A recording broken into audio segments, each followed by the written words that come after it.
Bonjour, je vais faire d'abord ma déclaration en anglais et après en français. Good day, everybody. I'm here today at the Federal Center in Summerside in PI. That's one of the federal government's regional tax centers where your taxes go to fund big fat government in Ottawa. With new tariffs being announced by President Trump today, it's more important than ever to talk about tax cuts. Because whatever happens with this trade conflict, we absolutely need to make our economy more productive and competitive. And reducing the tax burden on businesses and individual taxpayers is one of the key ways to achieve this. Since the beginning of the campaign, both Marc Carney and Pierre Poilievre have announced some tax cuts. What they propose is a targeted, limited, and temporary tax relief that will have absolutely no significant impact on our economy. Carney announced that he wants to cut the equivalent of $400 a year of tax cuts coming from our income tax, while Poilievre is proposing $900 a year. Even $900 a year is less than half of the average monthly rent for an apartment in Toronto. It's better than nothing, but it's almost nothing. What we need are significant, more ambitious tax cuts to allow Canadian families to keep up with the high cost of living here in Canada. The prices of everything have gone up tremendously in the past 5 years. Not only do the Liberals and Conservatives offer only tiny tax cuts, but they both support imposing counter tariffs on U.S. imports, which will drive up the price of everything in Canada. Both Carney and Poilievre also propose to cut the GST for first-time home buyers. That's not a bad idea. I'm all for cutting taxes, as you know, but they are doing this at the same time as they want to import hundreds of thousands of more immigrants every year in Canada. Mass immigration is the main reason why housing are unaffordable in our country. The supply cannot keep up with the demand. I predict that the price of homes will simply adjust and not go down by much, even if they cut the GST, because there will still be too many buyers for too few houses. What about cutting business tax to make our Canadian companies better able to compete in a business environment that's becoming more difficult by the week? None of them is talking about cutting corporate taxes. Canada's combined federal provincial corporate tax rate is 26.5%. The average of the OECD countries is only 24%. President Trump also wants to cut corporate taxes by several points in the US. If we do nothing to keep up with our competitors, Canadian companies will lose market shares, their profits will go down, they will lay off workers, and everybody will get poorer. We need to be much more ambitious on that front, or we will be left behind. and we are actually right now behind. For our economy to become more productive and competitive, we also need to make investment in Canada more attractive. Canada is a champion for handing out subsidies to businesses, but that's not working. We are simply taking money from some taxpayers and businesses and giving it to other businesses. What we need is to make investing attractive, and for that, we need to cut taxes on investment. Mark Carney cancelled Trudeau's catastrophic increase in the capital gains tax, but he is not talking about reducing it. Populaire, for his part, is proposing to defer paying capital gains tax for 2 years if you sell foreign assets and buy Canadian assets. If this is a good idea and a good way to bring more capital investment in Canada, we need to have measures that will be there for more than 2 years.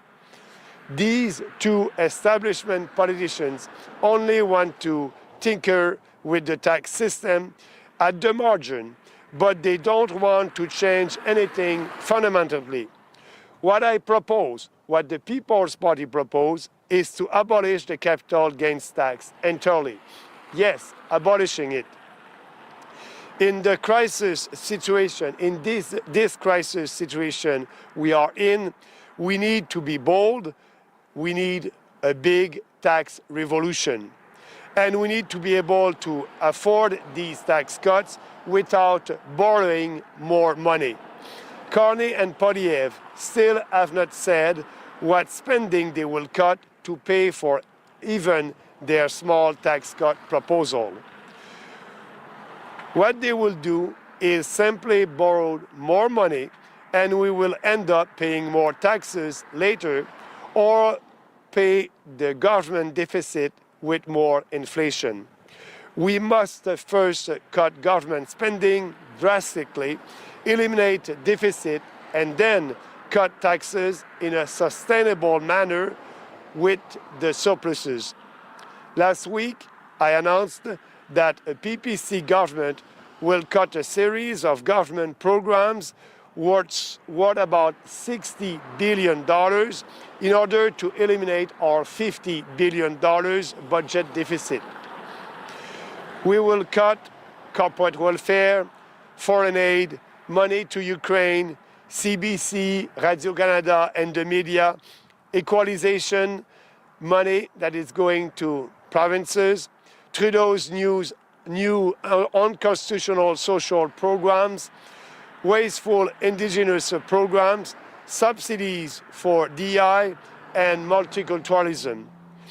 We need to first clean up Ottawa's finance, and then we will be able to offer significant and substantial tax cuts to our businesses and Canadian family. It's time for real reform. It is time for the PPC. Maintenant, je vais faire ma déclaration en français. Je me retrouve aujourd'hui au centre fédéral de Summerside à l'île du Prince-Édouard. C'est l'un des centres fiscaux régionaux du gouvernement fédéral où vos impôts s'en vont pour soutenir et payer pour notre gros gouvernement interventionniste à Ottawa. Avec l'annonce de nouveaux tarifs par le président Trump aujourd'hui, il est plus qu'important que jamais de parler de réduction d'impôts. Parce que, quoi qu'il advienne avec ce conflit commercial, nous devons absolument rendre notre économie plus productive et compétitive. La réduction du fardeau fiscal des entreprises et des particuliers est l'un des principaux moyens d'y parvenir. Depuis le début de la campagne électorale, Mark Carney et Pierre Poilievre ont annoncé des baisses d'impôts. Ce qu'ils proposent est un allègement fiscal ciblé, limité et temporaire qui n'aura absolument aucun impact notable sur notre économie. Carney a annoncé qu'il veut réduire l'équivalent de 400 $ par année en impôt sur le revenu, alors que Poilievre veut réduire de 900 $ par année. Même 900 $, c'est moins de la moitié du loyer mensuel moyen d'un appartement à Toronto. C'est mieux que rien, vous diriez, mais c'est presque rien. Il nous faut des réductions d'impôts beaucoup plus ambitieuses pour permettre aux familles canadiennes de faire face à la hausse du coût de la vie. Le prix de tous les biens et services ont énormément augmenté ces 5 dernières années. Non seulement les libéraux et les conservateurs n'offrent que de petites réductions d'impôts, mais ils sont tous les deux en faveur de l'imposition de tarifs de représailles sur les importations américaines, ce qui fera, vous le savez, grimper encore plus les prix de tout. Carney et Poilievre proposent également de réduire la TPS pour les acheteurs d'une première maison. Ce n'est pas une mauvaise idée. Je suis tout à fait pour réduire les taxes, mais ils le font en même temps qu'ils veulent importer des centaines de milliers d'immigrants de plus chaque année. L'immigration de masse, on le sait, est la principale raison pour laquelle les maisons au Canada sont si inabordables. L'offre ne peut tout simplement pas suivre la demande. Je prédis que les prix des maisons s'ajusteront tout simplement et ne baisseront pas beaucoup, même si la réduction de la TPS est en vigueur, parce qu'il y aura encore beaucoup trop d'acheteurs pour trop peu de maisons disponibles. Qu'en est-il de la réduction des impôts des entreprises pour permettre à nos entreprises canadiennes d'être plus concurrentielles dans un environnement commercial qui devient de plus en plus difficile chaque semaine? Aucun des deux partis ne parle de réduire l'impôt des sociétés. Le taux combiné fédéral-provincial de l'impôt des sociétés est de 26,5 %. La moyenne des pays de l'OCDE, 24 %. Le président Trump veut également réduire l'impôt des sociétés américaines de plusieurs points aux États-Unis. Si nous ne suivons pas nos compétiteurs, nos concurrents, les entreprises canadiennes perdront des parts de marché, leurs profits baisseront, elles licencieront des travailleurs et tout le monde deviendra plus pauvre. Nous devons être beaucoup plus ambitieux sur ce front ou bien nous serons laissés pour compte.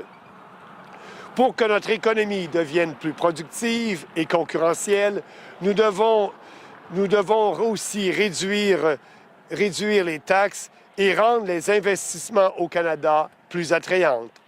Le Canada est un champion de la distribution de subventions aux entreprises, mais on le sait, ça ne fonctionne pas. Nous prenons simplement de l'argent de certains contribuables et entreprises et nous le donnons à d'autres entreprises. Il nous faut rendre l'investissement attrayant et pour ce faire, réduire les impôts sur l'investissement. Mark Carney a annulé l'augmentation catastrophique de l'impôt sur le gain en capital de Trudeau, mais il ne parle pas de le réduire. Pierre Poilievre propose pour sa part de reporter de 2 ans le paiement de l'impôt sur le gain en capital si vous vendez des actifs étrangers et achetez des actifs canadiens. Si la réduction de l'impôt sur le gain en capital est une si bonne façon pour attirer des capitaux, alors pourquoi pas maintenir cette mesure pendant plus de 2 ans? Encore une fois, il est étonnant de voir à quel point ces 2 politiciens de l'establishment manquent d'ambition. Ils ne veulent tout simplement pas faire de grandes réformes. Ils veulent fignoler avec le système fiscal à la marge, mais ne veulent rien changer de fondamental. Ce que je propose, c'est d'abolir complètement l'impôt sur le gain en capitaux. Abolir complètement cet impôt. Dans la situation de crise dans laquelle nous sommes, il faut être audacieux et faire une révolution fiscale. Et nous devons pouvoir nous permettre ces réductions d'impôts sans avoir à emprunter, sans avoir à augmenter le déficit. Carney et Poilievre n'ont toujours pas dit quelles dépenses ils vont réduire pour financer leurs petites propositions de réduction d'impôts.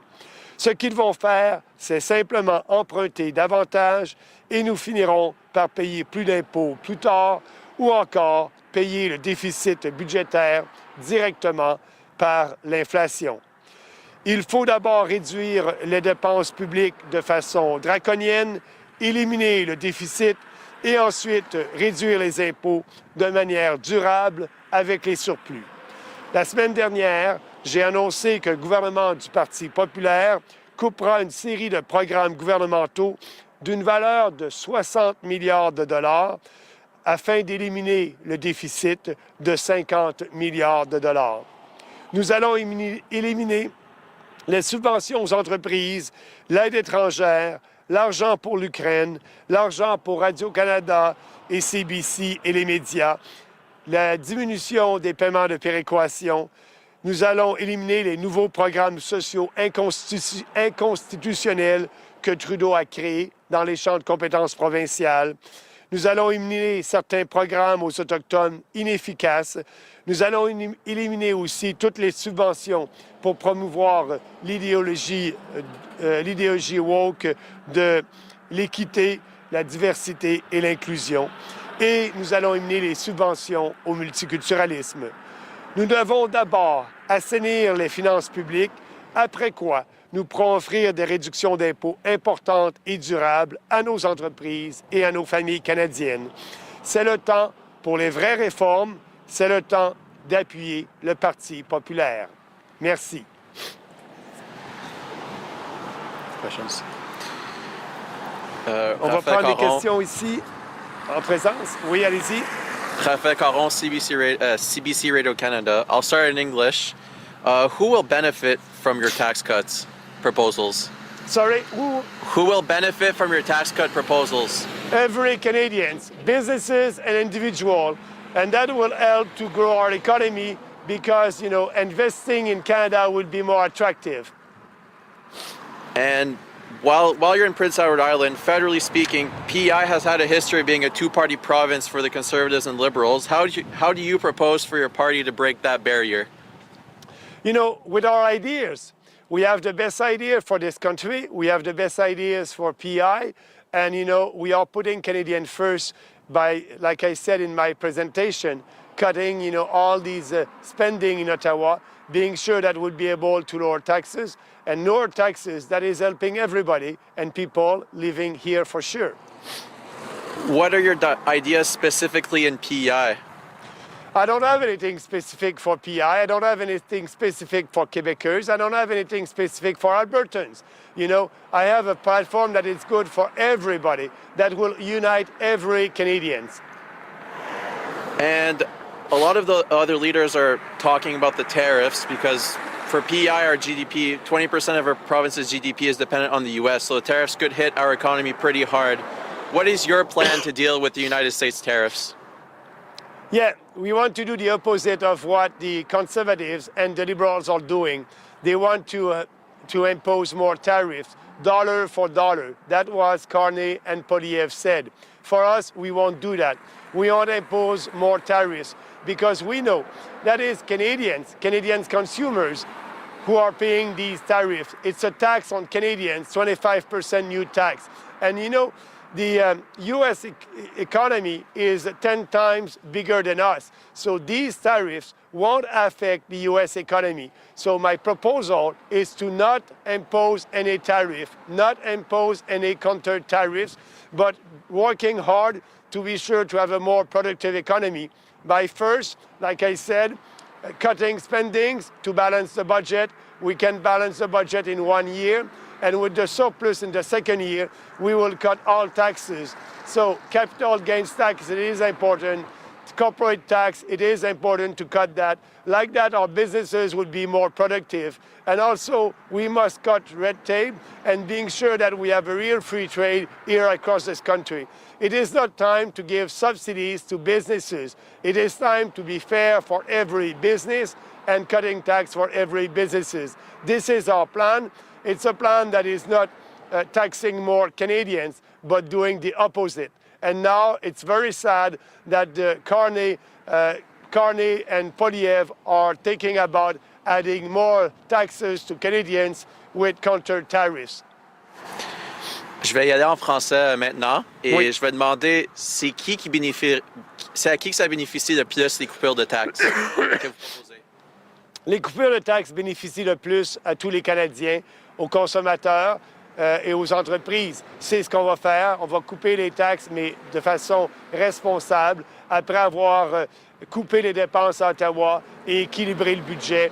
Avec les surplus d'une deuxième année de gouvernement du Parti populaire, les gens vont bénéficier d'énormes coupures de taxes qui vont être permanentes. Et maintenant qu'on est à l'île du Prince-Édouard, au niveau fédéral dans cette province, on a habituellement vu des circonscriptions, soit conservateurs ou libéraux. Comment est-ce que vous proposez de briser cette tendance? Mais on va le faire avec notre programme, avec nos idées. On a les meilleures idées ici pour les gens de l'île, mais on a les meilleures idées pour l'ensemble des Canadiens. Et je pense que c'est ça qui va les attirer. Mettre les Canadiens, le Canada d'abord, en redonnant l'argent aux Canadiens. On a un gouvernement fédéral qui va respecter les travailleurs de taxes et qui va couper les taxes que ces gens-là paient. Je pense que c'est la meilleure solution. Ça va aider les gens de l'île, ça va aider les gens de partout au pays. Il y a beaucoup de discussions dernièrement à propos des tarifs des États-Unis. Comment est-ce que vous prévoyez répliquer par rapport à ça? C'est que nous, on va faire le contraire de ce que propose Carney et Poliev. La guerre commerciale, on est contre ça. Il ne faut pas imposer de contre-tarifs, de tarifs de représailles, puisque lorsqu'on impose ces tarifs-là, c'est les consommateurs canadiens qui les paient. On paie 25 % plus de taxes à cause de ces tarifs-là. Les prix augmentent, on nuit à notre économie, on fait en sorte d'appauvrir les gens. Ce n'est pas la bonne solution. La solution, c'est de ne pas imposer de tarifs de représailles et de travailler pour que notre économie soit plus productive, comme j'ai dit tout à l'heure, en équilibrant le budget, en coupant les taxes et les impôts des entreprises et des individus, en ayant moins de réglementation qui s'applique aux entreprises, plus de liberté pour les individus, en ayant un vrai libre-échange au Canada. Il y a plein de choses qu'on peut faire pour rendre notre économie plus productive, mais là, aujourd'hui, les conservateurs et les libéraux font le contraire en imposant une taxe supplémentaire de 25 % aux Canadiens. Si on continue avec les discussions des tarifs, il y a beaucoup de mentions de l'identité canadienne. C'est quoi pour vous l'identité canadienne? Ben, l'identité canadienne, c'est effectivement, regardez, on est un pays divers avec plusieurs cultures. La culture ici à l'île du Prince-Édouard est différente de celle au Québec. C'est le Canada. On a différentes cultures régionales. Il faut essayer de les promouvoir. Aujourd'hui, avec l'immigration de masse et le multiculturalisme, on est en train de diluer ces cultures-là dans différentes régions. Et nous, ce qu'on veut, on veut des gens qui viennent ici et qui s'intègrent à ces cultures. Et ce n'est plus le cas avec l'immigration de masse. On n'est pas capable d'intégrer ces gens-là. Moi, je suis un fier Canadien, un fier Québécois, et je me bats pour faire en sorte que notre pays retrouve sa fierté d'antan. I'll just ask that question again in English. Speaking about tariffs, a lot of people are talking about the Canadian identity. What is the Canadian identity for you? What does it mean to you? But for me, the Canadian identity is not at risk with the tariffs. And, you know, Canada won't be the 51st state.